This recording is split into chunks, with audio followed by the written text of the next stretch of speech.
She was too ill to work, so her tiny alien daughter walked miles to take her place. The morning Kael'vas first saw the human child, she was standing at the gate of Refinery 7 in the blue pre-dawn dark, her breath making small clouds in the cold, and she was alone. Kael'vas was a shift supervisor for the Dominion Extraction Authority. He had been overseeing labor operations on this particular human world. They called it Earth, which struck him as the kind of name that suggested a species that had not yet learned to think very far beyond the dirt under their feet for 11 cycles now. He had cataloged humans by type: the desperate ones, the angry ones, the ones who had given up and worked with the mechanical repetition of machines, the ones who had not given up yet, which made them dangerous in ways he was still learning to quantify. He had never cataloged anything like this. She was small even by human standards. He had reviewed enough medical files to know that. Her documentation listed her as 11 years in the human reckoning, which translated to roughly 43% of their average adult height. She wore a coat that was too large, clearly her mother's. The sleeves rolled back past her wrists and fastened there with small metal pins so they wouldn't fall. Her hair had been braided, not perfectly, the kind of braid someone does for themselves in a mirror when they are still learning, when there is no one to help. She carried a lunch container. It was dented on one corner, and had a sticker of a yellow bird on the lid that had been there so long the edges were curling up. She handed him a folded piece of paper. He unfolded it. The handwriting inside was shaky in the way of someone writing while feverish, the letters leaning against each other like people holding each other up. My name is Dara von Eichenbach. My mother, Sira Eichenbach, holds labor assignment 7331, Refinery 7, processing floor. She has been ill for 3 days. The fever is not breaking. I am asking to take her place today so our work quota is met and her assignment is not reassigned. I am small, but I am not weak. I know how the processing work is done. She has shown me. Please let me try. Kael'vas read it twice. Behind him, the refinery breathed its deep industrial breath, venting steam into the cold air.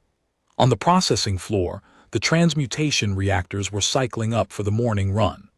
The sound was enormous and constant, a low harmonic vibration that you stopped noticing after your first week and never stopped actually feeling in your sternum.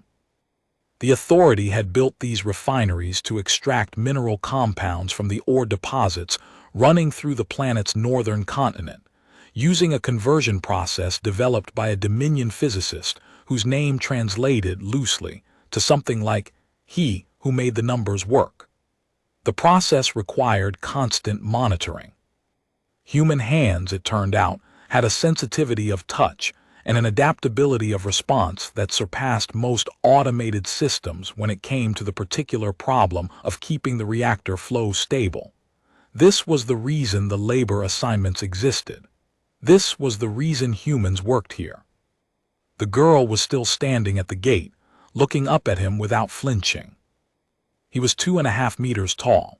He had 3 eyes arranged in a vertical line, the topmost one fixed and used primarily for ultraviolet detection, the lower 2 mobile and expressive in ways that humans sometimes found unnerving. His skin was the gray-blue of deep water. He wore the formal sash of a senior supervisor, which was embroidered with 17 citations of commendation, most of them for efficiency metrics. He had, over 11 cycles, reduced work stoppages in his sector by 63%. He was considered within the authority a model of Dominion administration. He stood looking at this child in her too large coat and felt something he had no precise word for in Dominion standard. In the human language, his translation implant rendered it as something close to being stopped in your tracks. Assignment 7331 requires an adult worker, he said. I know, the girl said. You are not an adult worker. I know that too. If I allow you entry and you fail to meet quota, your mother's assignment will be subject to review regardless. I know. You could simply not come. The quota shortfall would be recorded and a review initiated. The outcome would be the same. The girl looked at him steadily. Her eyes were dark brown and had the particular quality he had noted in certain humans of seeming to contain more interior space than the outside of a person would suggest. Like looking into a well and finding it deeper than expected. The outcome wouldn't be the same, she said. If I don't try, I don't know if I could have. If I try and fail, at least I know. And maybe I won't fail. Kale Voss looked at the piece of paper in his hand, at the shaky letters, at the yellow bird sticker on the lunch container. He stepped aside and opened the gate. The processing floor of Refinery 7 was a cathedral of function.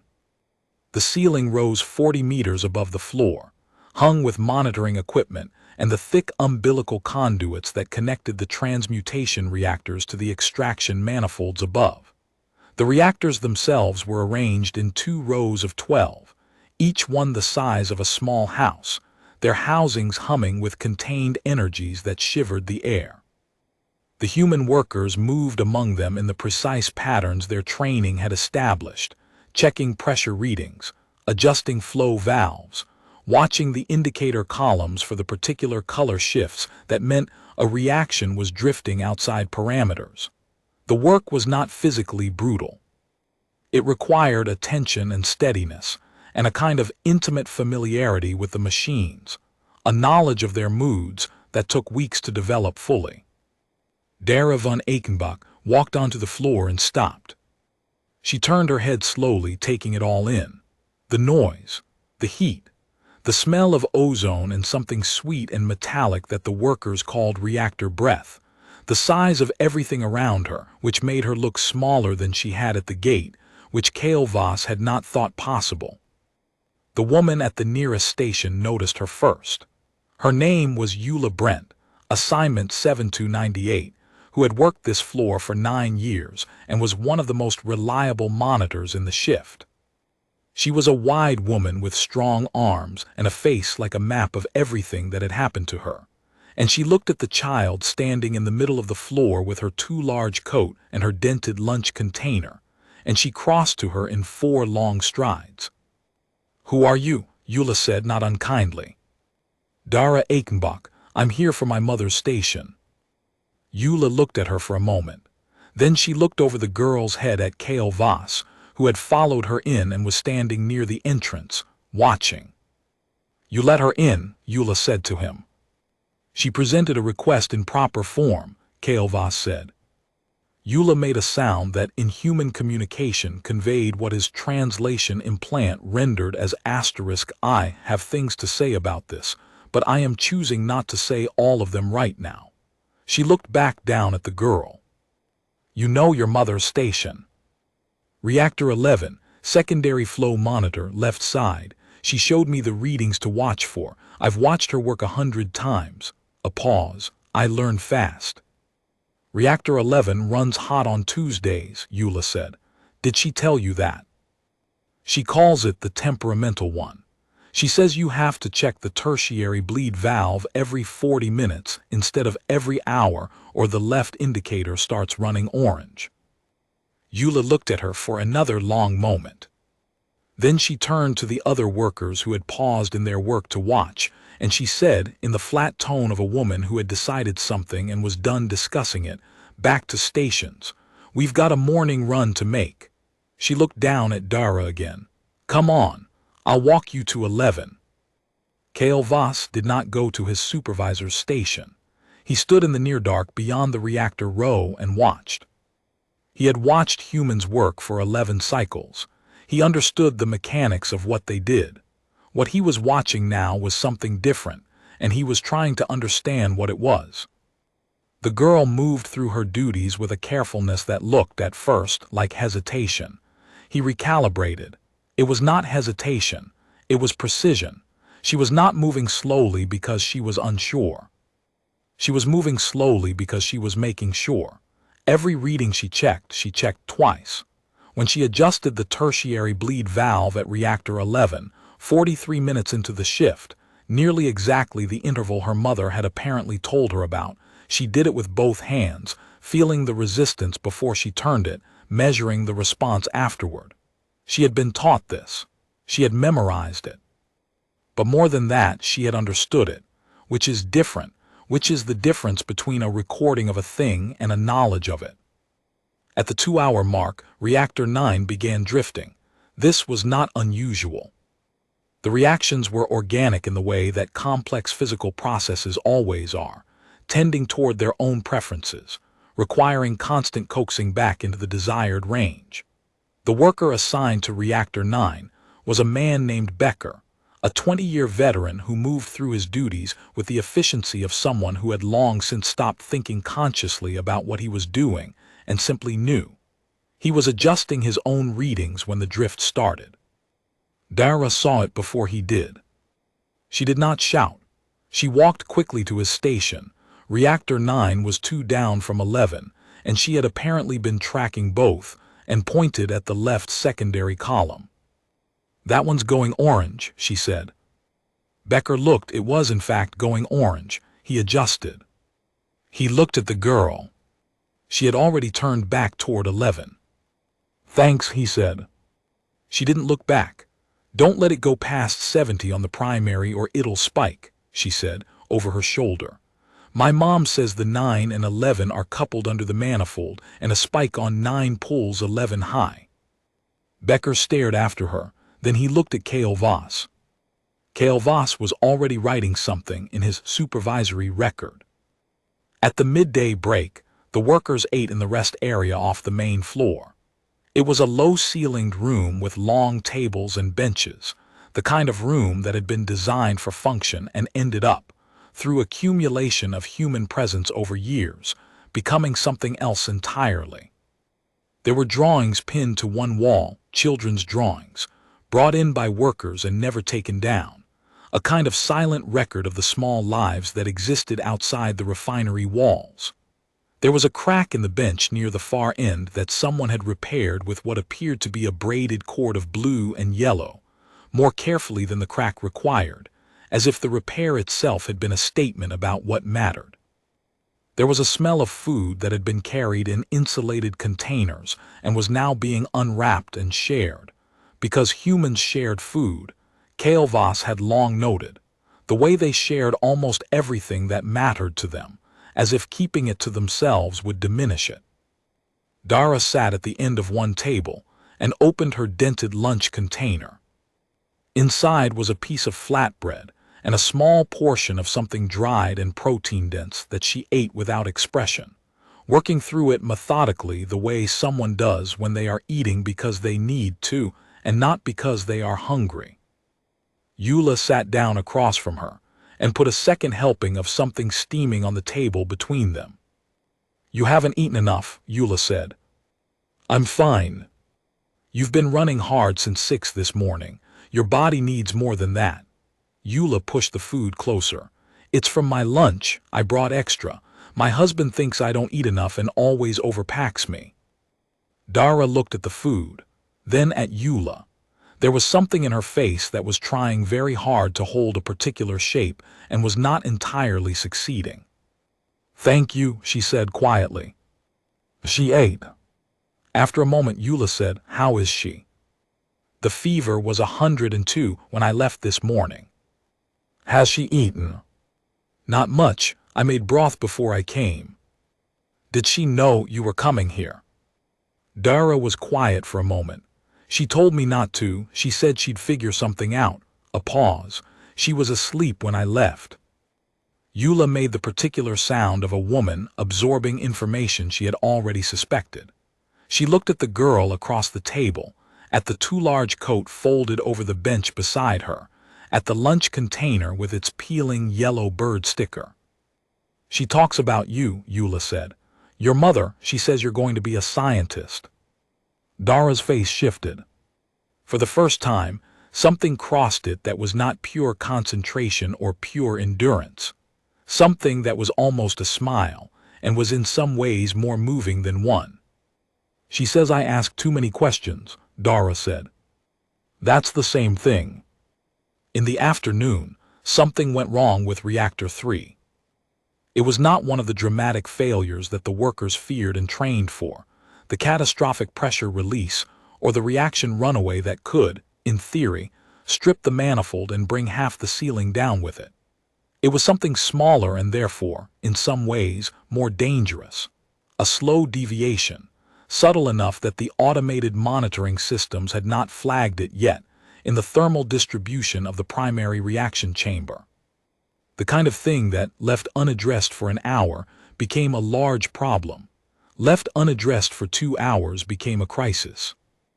The worker at Station 3 was a man named Harris. He was reliable and experienced and had made a small error.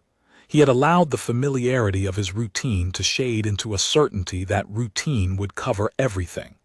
He was not watching the thermal distribution column because thermal distribution anomalies were rare, and it had been a long morning. Dara was on the far side of the reactor row when she noticed. She had been checking 11's tertiary bleed valve again, the temperamental one, as her mother called it, when something in the pattern of Reactor 3's ambient sound changed. She turned and looked at it. She had no instruments in front of her for 3's readings. She was simply looking at the reactor itself, at the way the housing was resonating, a very slightly different frequency than the reactor beside it. She went to the central monitoring board that ran the length of the row. The thermal distribution column for Reactor 3 was running 3 points high on the right side. 3 points was not an alarm threshold. 3 points was not, in the view of the automated systems, a problem. 3 points was the kind of deviation that experienced workers learned to read not as a measurement but as a direction, where something was going, not merely where it was. She found Harris. "Your thermal distribution is off," she said. "Right side 3 high." Harris frowned. "That's within parameters. It's been climbing for 20 minutes. It'll be at 6 in another 15. "How do you know that?" "Because it was at 1 point high when I walked past an hour ago, and it's at 3 now." He looked at her. She was 11 years old, standing 4 feet tall in borrowed sleeves, talking to him about his reactor with the matter-of-fact certainty of a person who has been watching very carefully for a very long time and is now telling him what she saw. He went and checked. She was right. The adjustment took 4 minutes. At the point it was corrected, the thermal distribution had reached 4 points high. At Harris's estimation, left alone another 30 minutes, it would have triggered an automatic shutdown of the entire reactor row. All 12 reactors, emergency cooldown, 4-hour restart sequence, massive quota deficit, formal authority review of the entire shift's performance record. Harris came back to where Dara was standing. He had worked in this refinery for 16 years.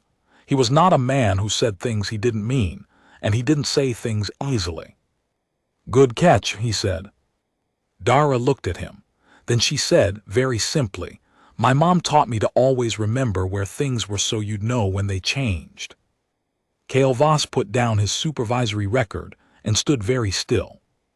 He had been a Dominion administrator for 22 cycles. He had overseen labor operations on 4 worlds. He had read 10,000 personnel files and watched uncountable hours of work being performed by species of varying capability and disposition. He had a mind that was very good at measuring things, at establishing standards and comparing outcomes against them, at the kind of precise quantitative thinking that made a good administrator. He was aware, standing in the near dark of the reactor row watching a small human child in a too large coat teach a 16-year veteran something about his own reactor, that he was experiencing what his translation implant would render as asterisk recalculation. The moment when a model you have been using to understand something reveals itself to be insufficient for the thing it was meant to describe. He thought about the way she had noticed the ambient sound change in Reactor 3 before she had any instrumental data to support what she was noticing. He thought about the way she had tracked the drift in Reactor 9 while managing her primary station. He thought about the braid she had put in her own hair that morning, imperfect because no one had taught her yet, but done because the task needed doing. He thought about the note in the shaky fever hand of a sick woman who had written it at some cost to herself, had propped herself up in a bed she needed to be lying flat in, and written, "She is small, but she is not weak." He understood something about humans that he had been building toward understanding for 11 cycles, and had not, until this moment, arrived at clearly. It was not that they were stronger than they looked, though they were. It was not that they adapted quickly, though they did. It was not resilience in the face of hardship, which was documented and noted and included in every Dominion assessment of human labor capacity. It was that they taught each other, not formally, not in classrooms or training sessions or skills transfer programs.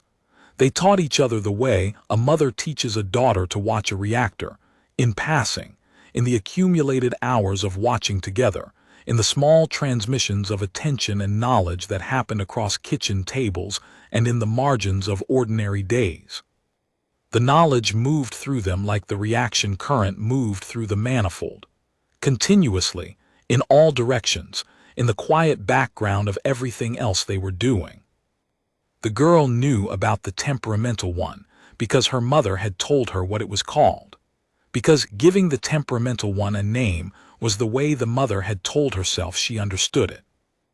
And the daughter had learned not just the fact of the name, but the fact of the naming, the habit of mind that paid enough attention to know the difference between a reactor that ran a little hot sometimes and a reactor that had a particular personality, a particular rhythm of its own that you learned the way you learned a person.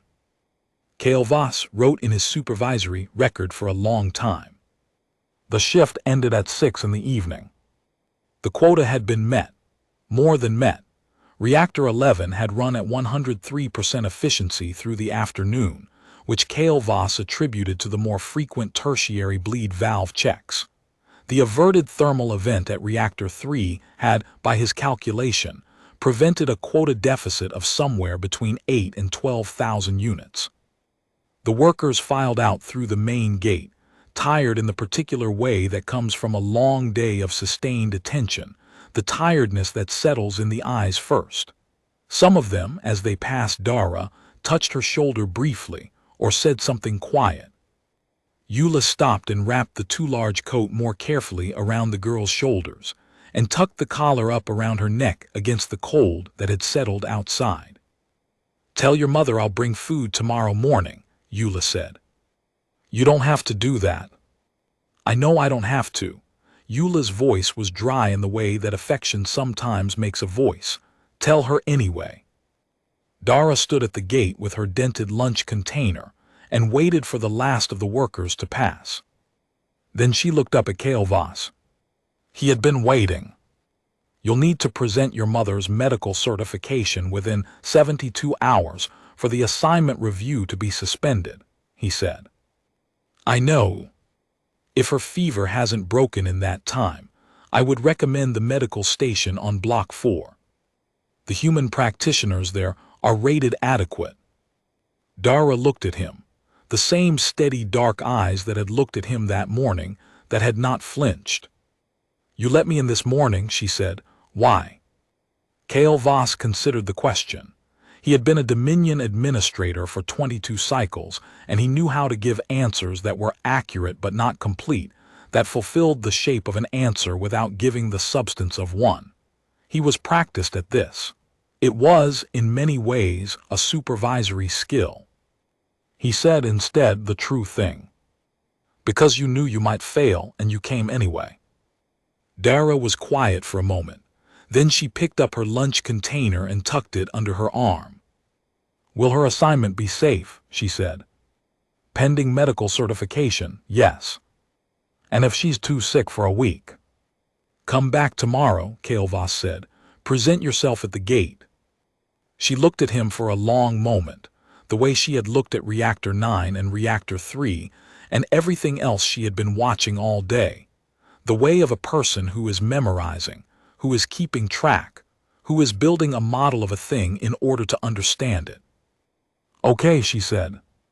She walked out into the blue evening, her breath making small clouds in the cold, and the gate closed behind her. Kale Voss stood in the empty refinery yard and looked at the place where she had been. He had filed a complete supervisory report, more detailed than any he had written in 11 cycles. It noted the efficiency metrics, the averted incident at Reactor 3, the quota outcome. It noted the labor category exception that had been exercised and the formal basis for it. These were the parts of the report that were required. There was also a section at the end that was not required, which supervisors had the discretion to include or omit. Kale Voss had omitted it in every previous report he had filed. It was titled, in the Dominion administrative form, Observations of Significance. He had written something there now. It said, in Dominion Standard, something that translated approximately as follows. The worker performed all required duties within acceptable parameters. However, the relevant observation is not the performance itself. The relevant observation is the transmission, what the mother gave the daughter in the time before today that made today possible. The Dominion measures labor output. We do not have a category for what I observed in Refinery 7 today, which is the movement of knowledge between people who love each other, through the medium of paying attention together. I am noting it here because I believe we should have such a category. I believe we have been measuring the output while missing the mechanism. The mechanism is that they teach each other. They have always been teaching each other. We have not been watching that part. He filed the report. Then he walked back inside, because the night shift supervisors would be arriving soon, and there were handoff protocols to complete. The next morning she was at the gate again. She was wearing the same too large coat. She had redone her braid, a little better this time. Her lunch container had a new dent on the other corner, which he did not ask about. She handed him another folded note. Same handwriting, less shaky than yesterday. The fever broke at 4 this morning. She is sleeping properly now. She will be back in 3 days. I would like to work the interim shifts if you will let me. Dara von Eichenbach, temporary assignment 7-331*. He read it. He stepped aside and opened the gate. She walked past him without looking up, because she was already looking toward the reactor floor, already tracking the sounds and the light and the ambient signatures of machines she had spent the last day learning to know. He watched her go. There was something in the way she walked, not swagger. Nothing so performed as that, more like the walk of a person who has established, privately and without needing to announce it, that they belong somewhere, that the belonging was earned and therefore real. He thought about what he had written in the Observations of Significance section. He thought about the 11 cycles he had spent on this world believing that the relevant variable was human labor output and its relationship to Dominion quota requirements. He thought about a woman writing a note through a fever because the alternative was not trying, and the way not trying had apparently not been an option she was able to make herself choose. He thought about what it meant that she had raised a daughter who felt the same way. On the 3rd day, Sira Eichenbach came back to work. She was thinner than she had been. She moved carefully, the way people do when their body has used a great deal of itself to fight something and has not yet finished replacing what was spent. She wore her hair the same way her daughter wore hers. He had not noticed before that they wore their hair the same way. She stopped at the gate and looked at him. "My daughter worked for me," she said. "It was not a question." "Yes." "You let her in." "Yes."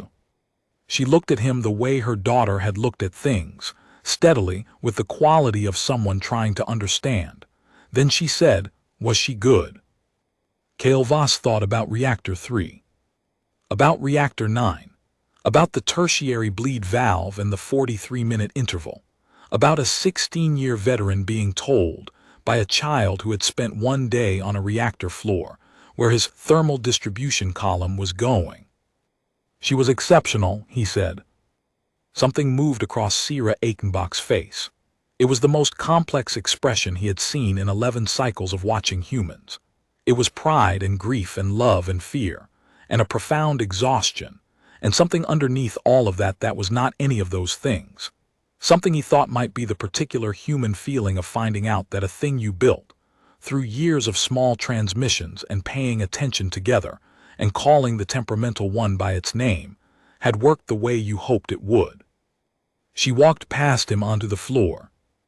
Kale Voss stood at the gate and looked at the distance. The refinery breathed its deep industrial breath into the morning cold.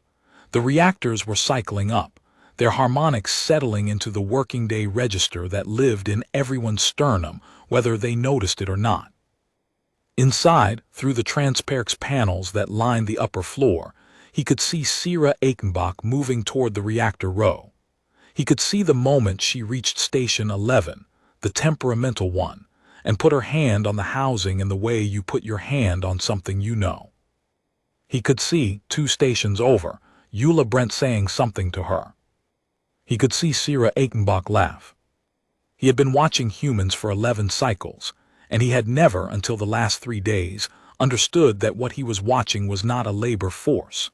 It was a civilization in miniature, compressed into a refinery floor, knowledge flowing between people in the quiet medium of love and attention, accumulated across generations, made durable by repetition, made vivid by need. Every worker on that floor had been taught by someone who was taught by someone. The line ran back into the dark of their history, an unbroken chain of people saying, "Here is what I know, here is the thing I noticed, here is how to hear the difference in the sound when something is starting to go wrong." You could not build that. You could not install it or calibrate it or measure it on an efficiency metric. You could only transmit it, the way Sira Eichenbach had transmitted it to her daughter in the accumulated hours of 100 watchings, the way Dara had carried it into Refinery 7 one cold morning in a coat too big for her, and used it. The Dominion had a phrase, used in administrative literature and formal assessments, that translated approximately as *underestimated asset. It was a category designation, used when a labor resource had demonstrated a value significantly exceeding its projected parameters. Kale Voss amended his report at the end of the week. He removed the single notation he had placed in observations of significance and replaced it with a longer document that he knew would not be read by most of the people it was sent to. That would be archived and largely overlooked. That would make no practical difference to any Dominion quota calculation or administrative policy in the foreseeable future. He wrote it anyway, because not writing it would have been like watching the thermal distribution column drift and saying nothing, because the whole point of paying attention was that you used what you saw. Because 11 cycles on this world had taught him something he had not come here expecting to learn, which was that the capacity to transmit understanding from one person to another, across time and love and the medium of ordinary days, was not a soft metric or a secondary observation. It was the primary mechanism of everything these people did. It was the reason a sick woman's daughter knew how to save a reactor. It was the reason Harris went home that evening knowing something about Reactor 3 that he hadn't known that morning. It was the reason the crack in the bench in the restroom had been repaired with a braided cord of blue and yellow, more carefully than the crack required. He wrote, "We came to this world to extract value from its physical resources. We are extracting the wrong thing. The physical resources will be exhausted. What I observed in Refinery 7 this week will not be exhausted. It reproduces. It compounds. It passes through illness and poverty and exhaustion and loss, and it does not stop. I do not have a recommendation to make on the basis of this observation. I am not certain what a correct recommendation would look like. I am noting it because I believe it is the most important thing I have observed in 22 cycles of Dominion service, and I believe that an observation this important should be written down." He filed it. Then he went back to the gate for the morning shift. Dara was not there. She was in school, presumably, or at home with her mother, or somewhere doing whatever 11-year-old humans did on a day when they did not need to save anything. He stood at the gate in the cold and thought about what it meant that a child could walk miles in the dark to take her mother's place at a machine she had learned by watching, and in doing so, had quietly outperformed 16 years of professional experience at the thing that mattered most. He thought, we have been counting the wrong things. He thought, it is possible we have been doing this on every world. He thought, I do not know what to do about that yet, but I know what I saw. The morning shift arrived in ones and twos, faces pulled in against the cold, the particular walk of people coming to work they have been doing long enough to know it and not so long they have stopped caring. Eula Brent came first, as she always did, and as she passed him she said without slowing down, Sierra's on 11 again today. She's running at full pace. She paused, almost imperceptibly. Kid left her some notes. Which reactor to check first, which readings to double, what the secondary bleed schedule should be for this time of year. She kept walking. Kale Voss stood at the gate a moment longer. Then he stepped inside and let it close behind him, and he went to work. The reactors hummed. The humans moved among them, checking and adjusting and knowing, transmitting what they knew in the quiet constant current that moved between them like reaction current through a manifold. The morning run began. The quota was met and exceeded and met again. And in a room 3 kilometers away, in a bed that still smelled faintly of fever and broth, a woman with her daughter's braid in her hair was sleeping soundly for the first time in a week, because she knew where her work was and who was doing it, and that the knowledge she had given was already being given forward again into the world. This is the thing that the Dominion had never learned to count. This is the thing that could not be exhausted,